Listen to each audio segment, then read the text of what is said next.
बताते हैं कि भगवान राम हर व्यक्ति का भरण पोषण, हर व्यक्ति को आनंद देते हैं, हर व्यक्ति की सहायता करते हैं। ऐसे राम को हम बारंबार प्रणाम करते हैं, उनके चरणों में कोटि कोटि वंदन करते हैं। ऐसे राम को हम अपने हृदय में बसाकर, क्योंकि आपने वो पानी की बूंद देखी होगी ना, फिर बूंद को यदि दबा दिया जाए तो जो उसके छोटे छोटे कण फव्वारे के रूप में निकलते हैं, उसी फव्वारे के ही रूप में भगवान इस सृष्टि में व्याप्त है।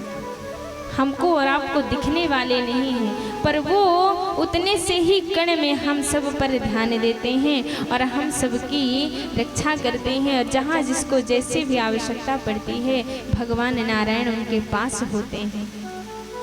गुरु वशिष्ठ जी कहते हैं कि ऐसे राम आपके घर में जन्म लेकर आए हैं और आपका घर धन्य हो गया है। हे दशरथ जी, आपने कितनी बड़ी तपस्या की होगी। देखिए, गुरु वशिष्ठ जी जो है ना, वो दशरथ जी के गुरु नहीं बन रहे थे। कह रहे थे मैं गृहस्थ नहीं बसाऊंगा, मैं गृहस्थ में नहीं रहना चाहता। उन्होंने कहा कि मैं कहीं दूर जाकर और केवल भगवान की आराधना करूंगा, जिससे हमें भगवान प्राप्त हो जाए। मैं उनका दर्शन करना चाहता हूँ। मैं गृहस्थ में पढ़कर और अपने जीवन को मैं बर्बाद नहीं करना चाहता। ब्रह्मा जी आ गए, अच्छा आप गृहस्थ में नहीं रहना चाहते? गुरु वशिष्ठ जी ने कहा मैं गृहस्थ में नहीं रहना चाहता। बोले आपको पता है, दशरथ जी के आंगन में स्वयं विष्णु भगवान आकर बालक के रूप में खेलेंगे और आपको उनके सारे संस्कार करने का, उनका दर्शन करने का ये अवसर आपको प्राप्त होगा। यदि आप दशरथ जी के गुरु बनेंगे ना, गुरु जी के जो दशरथ जी थे, दशरथ जी के पिता दादा जो भी थे, पहले से ही गुरु वशिष्ठ जी का मरण नहीं हुआ था जब तक राम का दर्शन नहीं हुआ। क्योंकि राम का इंतजार करते करते सबके दादा परदादा के सबके गुरु वही थे। जब राम का जन्म हो गया, उसके पश्चात ही गुरु वशिष्ठ जी के दूसरे, दशरथ जी का और राम जी के जो भी थे तो दूसरे गुरु बने। पर जब तक राम का दर्शन नहीं हुआ, गुरु वशिष्ठ जी इंतजार करते थे। पहले मना की, और जब ब्रह्मा जी ने बताया कि इनके ही घर में ब्रह्मा आएंगे, भगवान सगुण बनकर आएंगे, जिनको आपको दिन रात देखने का अवसर प्राप्त होगा। आप ये मन, आपको जब भगवान प्रकट होकर दर्शन देंगे, 2 क्षण देंगे, 2 क्षण के बाद वो लुप्त हो जाएंगे और इनके घर में तो खुद भगवान चल कर आएंगे और आप जब चाहेंगे तब उनका दर्शन पा सकते हैं। तब गुरु वशिष्ठ जी ने कहा ठीक है, मैं बन जाऊंगा। और वही गुरु वशिष्ठ जी तब जाकर दशरथ जी के गुरु बनते हैं।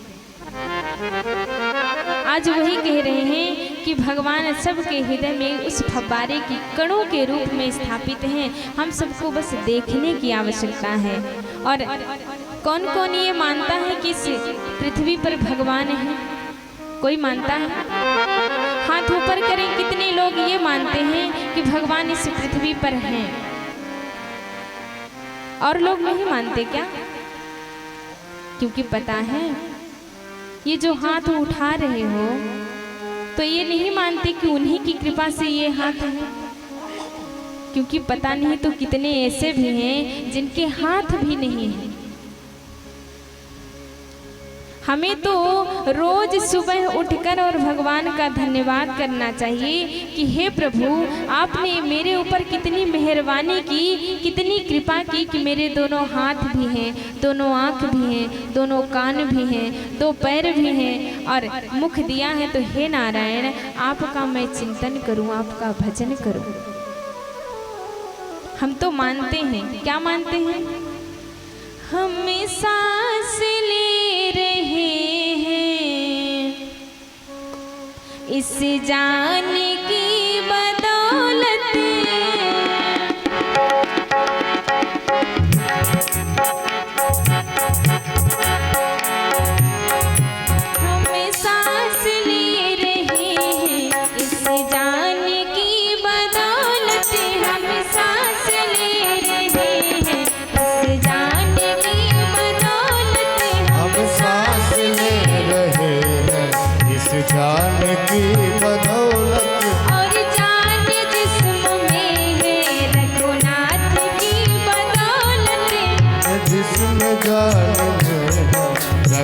रघुनाथ की बदौलत।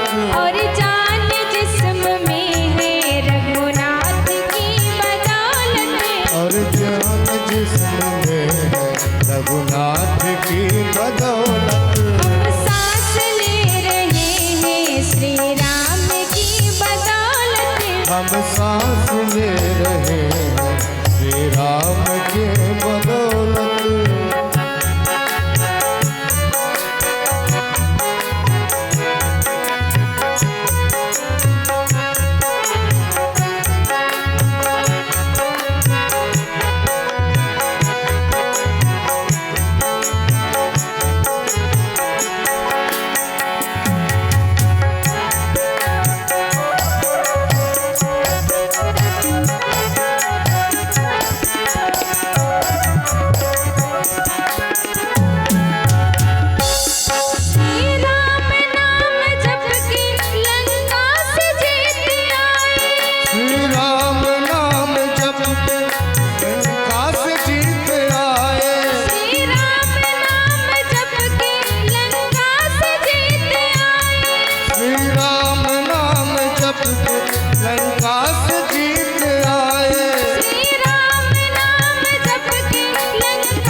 बदौलत हम सांस ले रहे हैं इस जान की बदौलत।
क्योंकि आजकल हर घर में देखने को मिल रहा है कि पति पत्नी का झगड़ा ज़्यादा चल रहा है और एक हाथ राम जी का है और एक हाथ सीता जी का है।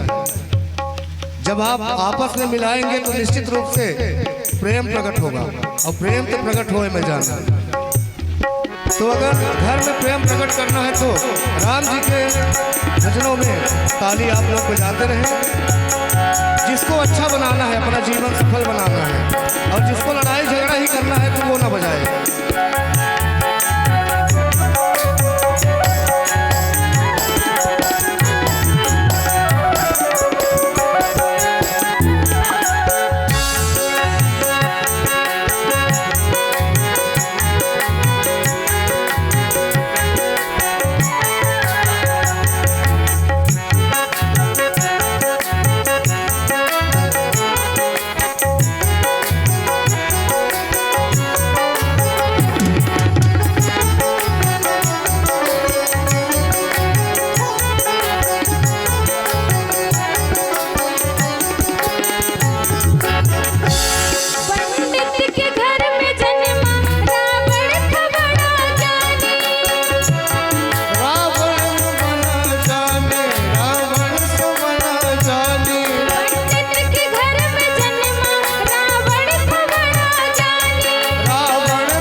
रघुनाथ की बदौलत। आप सभी मानते हैं ना कि भगवान की कृपा से ही मेरी सांसें चल रही हैं, मेरे हाथ उठ रहे हैं, मेरे पैर चल रहे हैं। तो हर रोज भगवान का धन्यवाद करो कि आपकी ही कृपा से मेरे हाथ उठ रहे हैं, मेरे पैर चल रहे हैं। और जिस दिन उनकी कृपा नहीं होगी ना, ऐसे बैठे ही रह जाओगे, कोई ना हाथ उठेगा ना शरीर उठेगा। और कुछ दिनों पश्चात, क्योंकि जब हाथ पैर कार्य नहीं करता ना तो अपने पुत्र भी काम नहीं देते। यही सोचते हैं ये कब निपटेंगे, परेशान करके तो रखे हैं 2 साल से। फिर उनको भी आप बोझ लगने लगोगे। जितने दिन ये हाथ पैर कार्य कर रहे हैं उतने दिन ही आप सबके लिए खुशी बनकर हो। और जिस दिन से ये काम करना बंद कर देंगे उसी दिन से आप इस पृथ्वी के लिए बोझ बन जाओगे। तो आप सभी को बोझ बनना है क्या? नहीं। इसलिए भगवान का धन्यवाद करो और उनकी भक्ति करो। भगवान राम का नाम रखते हैं राम, गुरु वशिष्ठ जी अब रखते हैं भरत जी का नाम। भरत जी को क्या कहते हैं? विश्व भरन पोषण कर जोई, विश्व भरन पोषण कर जोई, ताकर नाम भरत अस होई, ताकर नाम भरत अस होई, ताकर नाम भरत अस होई, ताकर नाम भरत अस होई। कहते हैं कि जिनका कार्य ना हो रहा हो, जिनको ये चाहिए कि हमारा बिजनेस नहीं चल रहा, हमें कोई नौकरी नहीं मिल रही, हम बेरोजगार होकर घर में बैठे हैं, कहते हैं इस चौपाई को उनको 11 बार या 21 बार या 51 बार ये कहकर घर से रोज उनको निकलना चाहिए अपने कार्य के लिए। भरत जी उनकी सारी मनोकामनाओं को पूर्ण करते हैं। भरत जी का नाम कहते हैं इस संसार में भरत भरण पोषण अन्नपूर्णा के नाम से भरत जी को जाना जाता है। कहते हैं भगवान भरत जी इस सारे संसार का भरण पोषण करते हैं, इसलिए उनका नाम भरत रखा गया। और कहते हैं जाके सुमिरन तेरी पुनासा, नाम शत्रुघ्न वेद प्रकाशा। जिनके स्मरण मात्र से ही दुश्मनों का दमन हो जाए, इसलिए इनका नाम शत्रुघ्न रखा जाता है। और कहते हैं लक्ष्मण इनका नाम इसलिए रखेंगे, कहते हैं लक्षण धाम राम प्रिय, सकल जगते आधार। गुरु वशिष्ठ तिहि राखा, लक्ष्मण नाम। कहते हैं लक्ष्मण जी इनका नाम इसलिए है कि जो व्यक्ति लक्ष्मण जी की भक्ति करता है वो अपने लक्ष्य को प्राप्त करता है। जिनको भी अपने लक्ष्य पर ध्यान देना है, जिनको भी अपने जीवन में कुछ करना है, उनको लक्ष्मण जी की भक्ति करनी चाहिए और इस चौपाई का चिंतन करना चाहिए। आगे अब भोले बाबा जी कहते हैं देवी मैं आपसे कुछ कहना चाहता हूँ। जब वो अयोध्या में उत्सव चल रहा था ना, तो मैं भी जाकर और राम जी का दर्शन किया हूँ। देवी ने कहा आपने दर्शन किया है, पर बाबा आपने तो मुझे बताया नहीं। भोले बाबा कहते हैं अब बता रहा हूँ। क्या कहते हैं? और कहो निज चोरी,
चोरी बताना चाहता हूँ। देवी कहती हैं कैसी चोरी बाबा, अब आप चोरी भी करने लगे क्या? कहते हैं नाना जब अयोध्या में उत्सव चल रहा था ना, तो राम जी का दर्शन करने हम भी गए थे। बोले हम भी गए थे बोले मतलब कागभुसुंडी जी आए, कागभुसुंडी के साथ मैं नहीं गया। मतलब कागभुसुंडी जी मेरे साथ नहीं गए, मैं कागभुसुंडी के साथ गया था। देवी बाबा का कहने का मतलब ये है कि मैं उनके संग में गया, कागभुसुंडी के संग में। जैसे मान लीजिए आप कथा सुनने आए और आप कह दिए आप चलोगे, तो उनको भी लेकर आ गए, आपके कहने पर वो आया है। इस तरह से बाबा ये बता रहे हैं कि मैं नहीं जा रहा था, जबकि लेकर कौन गया? भोले बाबा ही। पर बता क्या रहे हैं देवी, मैंने नहीं, कागभुसुंडी जी हमको लेकर गए थे। बोले बाबा चलोगे तो फिर अब मना नहीं कर पाया, भाई भगवान का दर्शन करने के लिए थोड़ी मना करूंगा। पार्वती कहती हैं बाबा इतना तो मुझे भी पता है कि जिनका चिंतन आप दिन रात करते हैं उनका दर्शन करने के लिए आप मना तो नहीं कर पाएंगे। बोले हाँ हाँ देवी तभी तो बता रहा हूँ, मैं उनके संग में नहीं, मैं उनके संग में जाकर ही दर्शन किया हूँ। मैं इसीलिए तो मैं आपको भी नहीं बता पाया कि मैं रामलला जी का दर्शन करने जा रहा हूँ। तो पार्वती माँ कहती हैं अच्छा तो ये बताइए लाला का दर्शन हुआ कि नहीं हुआ। कहते हैं अरे क्या बताएं बड़े मुश्किल से हुआ है। बोले कैसे बाबा।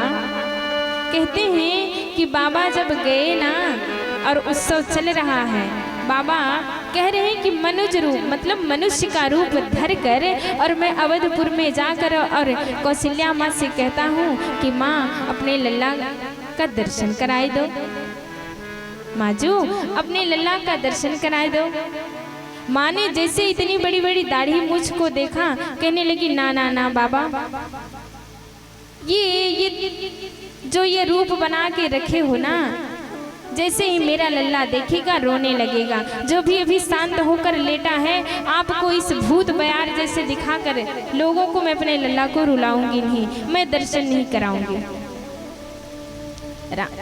शंकर जी कहते हैं देवी एक बार करा तो थोड़ी सी देखूंगा चला जाऊंगा। बोली इनको ले जाकर अपने दास दासियों को कहती इनको ले जाकर बाबा को बाहर छोड़ो।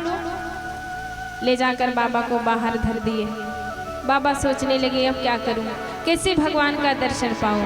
बोले कोई बात नहीं, जब तक दर्शन नहीं मिलेगा तब तक मैं भी यहाँ से जाने वाला नहीं हूँ। और जाकर सरयू मैया के किनारे बढ़िया मड़ैची उड़ैची बनाकर और वहीं बस गए और बढ़िया पोस्टर लगवाकर बड़े बड़े अक्षरों में ये लिखवा दिए कि यहाँ पे हर प्रकार से नारी भभूत झाड़ फूंक किया जाता है, जिसको भी ये समस्या हो आकर यहाँ झाड़ फूंक करवाओ। अब कागभुसुंडी जी ग्राहक को लाते और बाबा सबका हाथ देखते। अब जैसे ही लोगों ने देखा कि पोस्टर पर यहाँ ये लिखा हुआ है कि यहाँ झाड़ फूंक, तो भाई भूत तो सभी को लगते हैं, भूत ज्यादा लगते हैं और सबको अपना भविष्य भी जानना होता है कि अब आगे क्या होने वाला है मेरे भविष्य में। अभी राजा बना हूं तो अब क्या बनूंगा, अभी इतना पैसा है तो आगे कितना पैसा होगा, सबको यही लगता है ना, सोचते रहते हैं सब। अब राम जी अपने माता पिता के चरणों में प्रणाम करते हैं और माँ तो माँ होती है। कौशल्या मैया अपने राम जी से इतना प्रेम करती हैं और जैसे ही विश्वामित्र जी आते हैं राम जी को मांगने के लिए कि अब राम जी को पढ़ने के लिए मैं लेकर जाऊंगा। दशरथ जी कहते हैं, क्या कहते हैं, चारों सूते मोहे प्राण की नाई, चारों सूत मोहे प्राण की नाई, चारों सूत मोहे प्राण की नाई, चारों सूत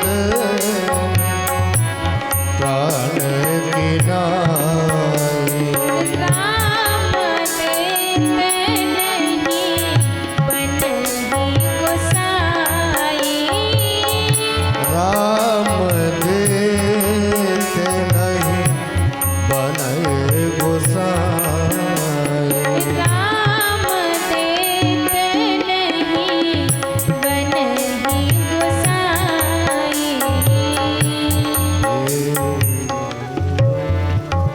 जैसे ही विश्वामित्र जी कहते हैं कि दशरथ जी मैं आपके दो पुत्रों को लेने आया हूँ, आप राम को और लक्ष्मण को हमें दे दीजिए, क्योंकि मैं यज्ञ कर रहा हूँ और मैं यज्ञ पूरा करने पा नहीं रहा हूँ।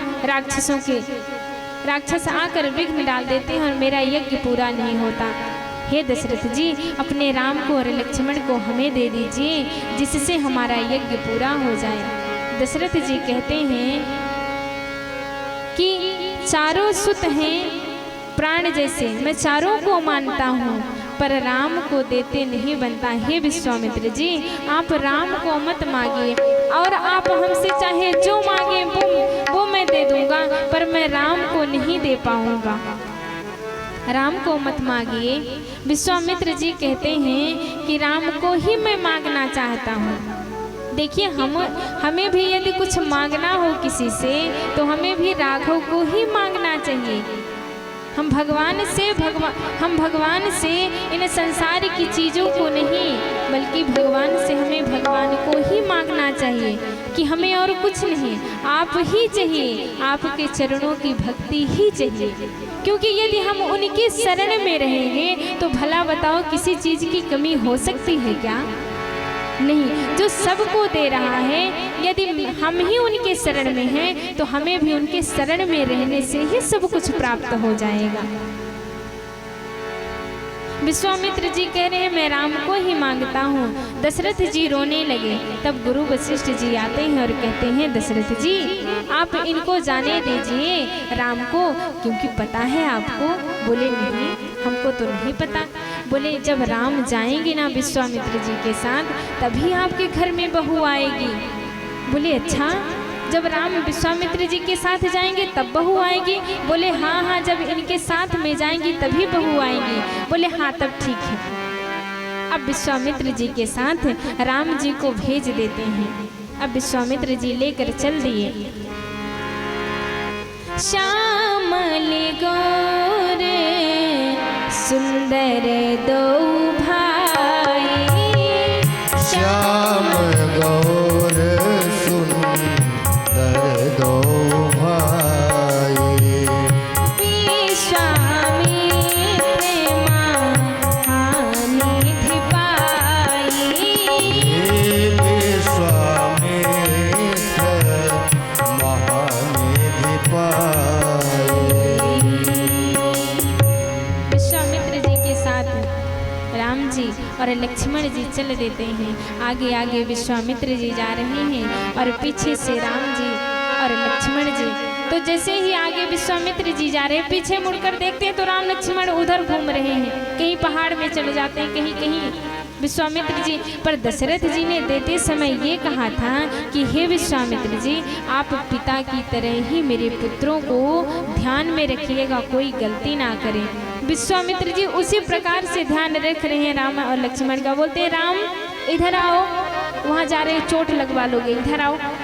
और अपने पीछे पीछे विश्वामित्र जी लेकर चल रहे हैं। और जैसे ही गए ना, तो रास्ते में जब कृष्ण बने तो पूतना को मारे। अब राम बने हैं तो पहले ताड़का को मारते हैं। ताड़कासुर को क्यों और पूतना को क्यों मारते हैं, कोई बता सकता है? क्योंकि ताड़का और पूतना दोनों अविद्या हैं, और जब तक अविद्या का नाश नहीं होगा तब तक विद्या कहाँ से आएगी? जब तक अविद्या का नाश नहीं होगा तब तक विद्या आपको कहाँ से प्राप्त होगी? तो पहले भगवान राम जी से ताड़कासुर को मारते हैं और आगे बढ़ते हैं। जब आगे बढ़े तो उन्होंने देखा, क्या देखा? कि एक कुटिया बनी हुई है।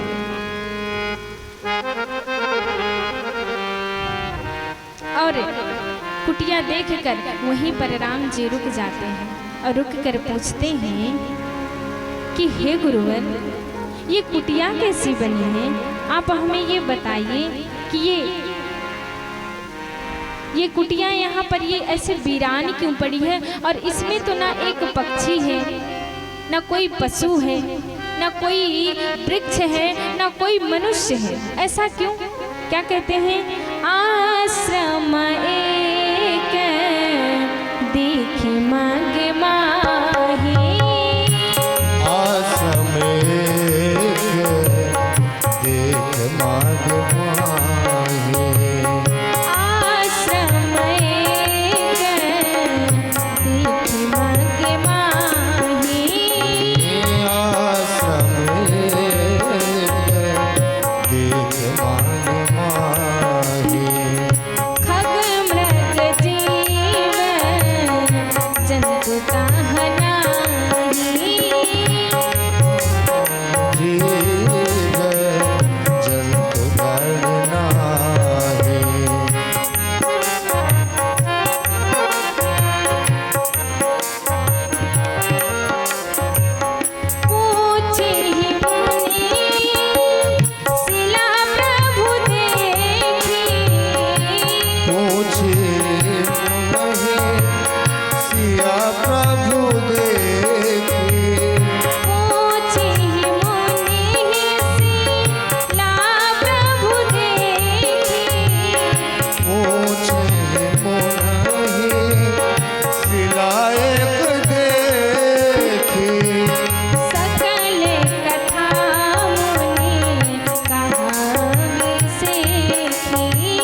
जैसे ही राम जी ने देखा कि ये कुटिया वीरान पड़ी है, ऐसा क्यों है? तो ये विश्वामित्र जी कहते हैं, इस कुटिया को ना कोई देखता है और ना इसके पास खड़ा होता है। राम जी, आपने इसके पास क्यों खड़े हो गए और आपने इस कुटिया को क्यों देखा? भगवान कहते हैं, जिसको इस संसार में कोई नहीं देखता ना, उसी को मैं देखता हूँ। तो हम सबको क्या कहना चाहिए भगवान से? तुम ही में जीवन जी जा रहा हूँ, तुम ही में जीवन जी जा रहा हूँ, तुम्हें मेरे जीवन जिए जा रहा कुछ दे रहे हो लिए जा रहा हूँ, जो कुछ दे रहे हो